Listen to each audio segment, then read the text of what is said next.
Uue numbri avamiseks logige kõigepealt sisse Elisa iseteenindusse. Liikuge vaatesse Minu Elisa. Kerige lehekülje lõppu ja vajutage sektsioonis Nutipaketid nuppu Alusta tellimist.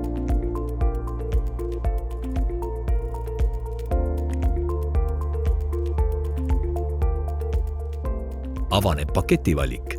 Palun leidke sobiv pakett ja kinnitage valik nupuga Vali.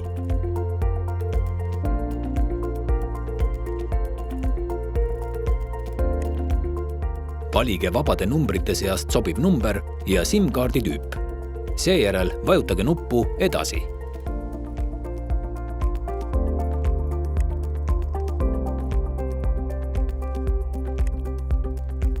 Vajadusel kohendage numbriseadeid. Seejärel vajutage nuppu Edasi.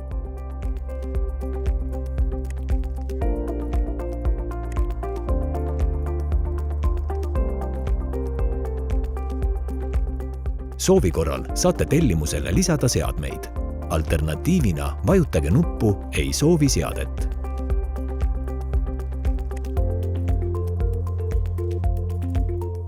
Lisateenuse tellimiseks vajutage teenuse kastis nuppu Vali. Kui te lisateenuseid ei vaja, vajutage nuppu Ei soovi lisateenust. Enne tellimuse kinnitamist täpsustage, kas soovite tellida uue SIM-kaardi või kasutate olemasolevat kaarti. Kui valik tehtud, vajutage nuppu Edasi.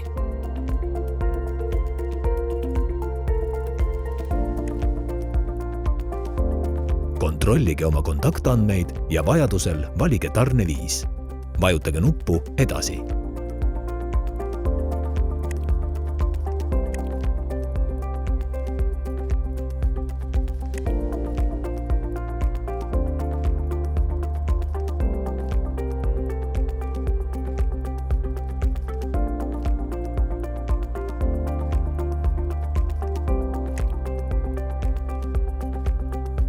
Lõpetuseks tutvuge lepinguga ning lisage sellele oma digiallkiri.